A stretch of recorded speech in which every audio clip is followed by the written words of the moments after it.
Guys, I'm so excited. This is my new MacBook. We're gonna be unboxing it today. So this is my new MacBook. We're gonna be unboxing it.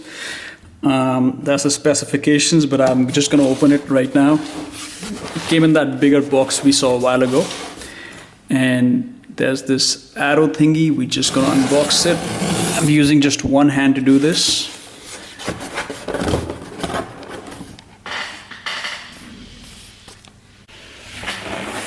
Okay, so now I have my hands free. Yay, it's a sealed MacBook. Okay, yep, completely sealed. I'm so excited. All right, guys.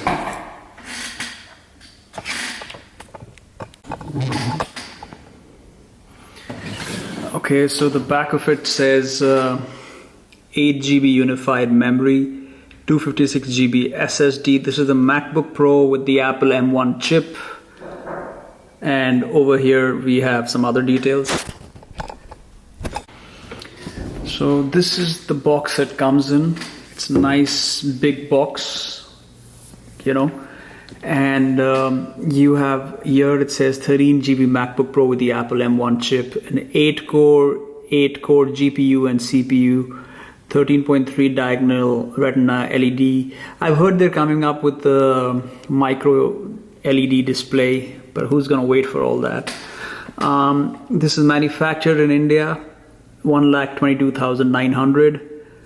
I got it from Amazon, so I saved like 7,000 rupees. I could have got the 512 GB SSD model, but dude, if I'm spending 1,16,000, 1,17,000 on a MacBook, I don't know if I want to spend another 20,000 bucks getting the 512 version.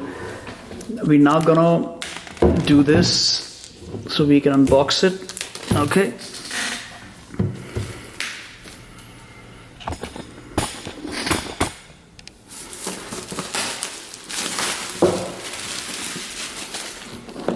This is the first time I've purchased a MacBook which I'm unboxing.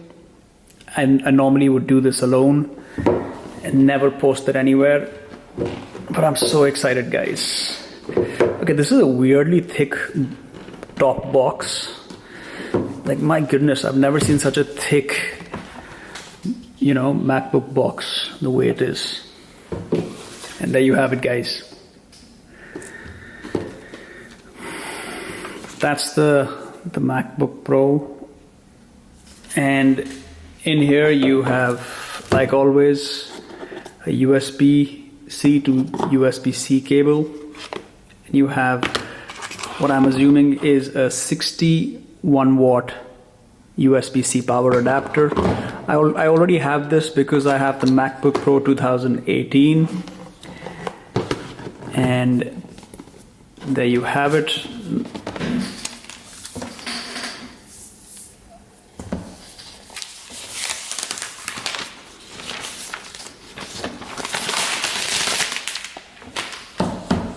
Okay, this is always the best experience, you know, when you unbox a brand new MacBook, and wow, it turns on right away, guys.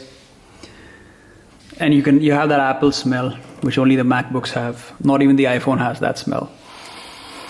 Oh my God, it's all over. It's this amazing, super, the screen is never gonna look this clean, guys. So let's take this off. It will never be this clean.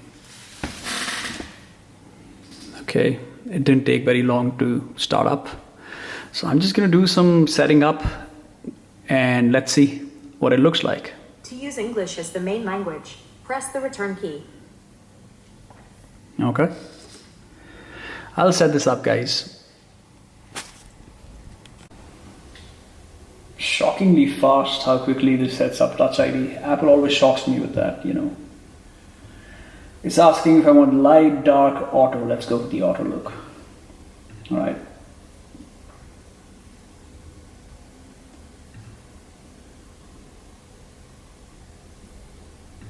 Okay, that took about 10 minutes, but now we are good to go. Now the interesting thing, let's see how long, what percentage the battery is at. It's at 64%, guys. Imagine a new out-of-the-box MacBook that comes with 64% battery. That is not bad at all. Considering that this has a 20-hour battery life, I'm impressed. But guess what, guys? I'm just gonna plug in my old MacBook charger, because the last thing I want to do is use up that first important, crucial battery cycle. These are the kind of things you do with a new machine. Anyways, I must say the display looks very nice and crisp, even though it might be the same exact display as the previous model, but I don't know why, it just seems a little better. Let's open up a page. Okay. Let's open up youtube.com. Okay, that's my page. Let's watch a video of mine.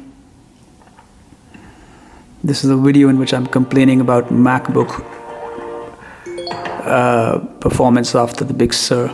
4 people liked it, 7 people disliked it. Some strange things have been happening. Hi guys, how are you all doing? I'm sure there are a few of... Why is the display looking better? I don't get it. macOS Big Sur touch bar, 13-inch machine, and... Is it just me or is the display looking better? You know what, let's pull out my MacBook and compare.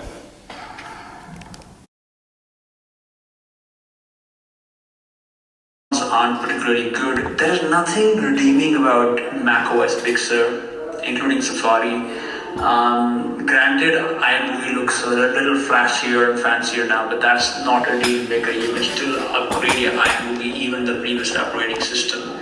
So, is this really happening, guys?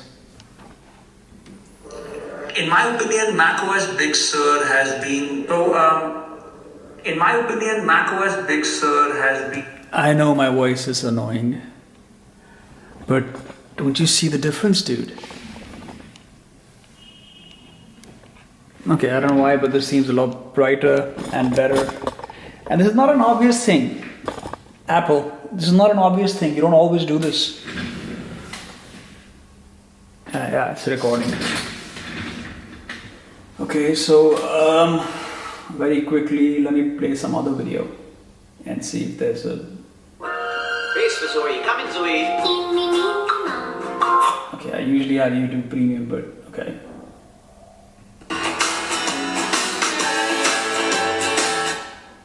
What I'm given to understand, these charge much faster. I will be doing a quick test on how fast it charges. However, I'm pretty sure that, though I haven't seen the date of manufacturing, I'm pretty sure that it has some charge on it. Let's look at the meat of the product. So just an FYI, this is an 8th generation iPad. Just an FYI, 32 GP of data. Now I'm gonna single-handedly unbox this. Also, just an FYI, the iPad Air 2, which I spoke about earlier, has a 9.7-inch screen, whereas this has a Touch ID. And it is a 10.2-inch screen. I'm assuming Apple has pronounced charge in there, and I am not wrong. The key thing we'll have to see is how the screen looks. Screen looks better on this. There is an escape button now. There is no escape button on the older model. The keys on this are the butterfly keyboard. My E key is a little stuck on the 2018. And in this case, you have this old school style keyboard. Before having the MacBook Pro 2018, I had the late 2016, and before that I had the 2015 Retina MacBook Pro. And the early 2015 Retina MacBook Pro had the same keyboard. So, I mean, I don't hate the butterfly keyboard, but I'm happy they brought this back because apparently it increases the longevity.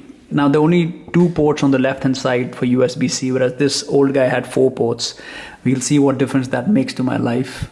There is a headphone jack on the right, and this was an unboxing for the MacBook Pro 2018. I'm going to go and play with it.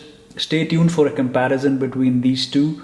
I will be comparing my 2018 with the 2020 MacBook so I can check out the differences and highlight them, like sound, display, speed, internet speed, everything. Portability looks pretty much the same, looks like the same exact thing, except the keyboard makes it look a lot different.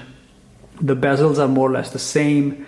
I'm finding the graphics on the M1 slightly better. I would say 10% better.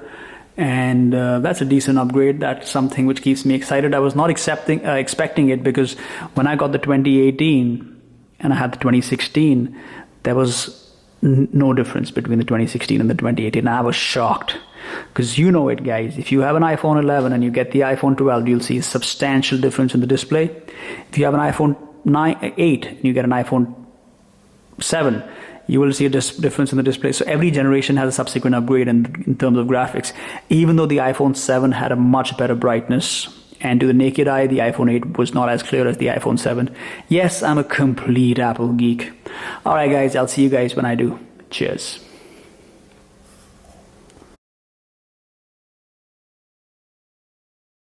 So guys, I have two MacBooks. I'm transferring from the old MacBook to the new MacBook Pro M1, from my 2018 model to the 2020 model. Let's see how long it takes. I've just started the Migration Assistant, which is an inbuilt software in Apple's macOS ecosystem. And let's see how long it takes. The time right now is 9:48. My Apple Watch won't focus and it's almost out of battery. 1 hour and 5 minutes have passed. It's 10:53. Migration is complete. That was pretty fast.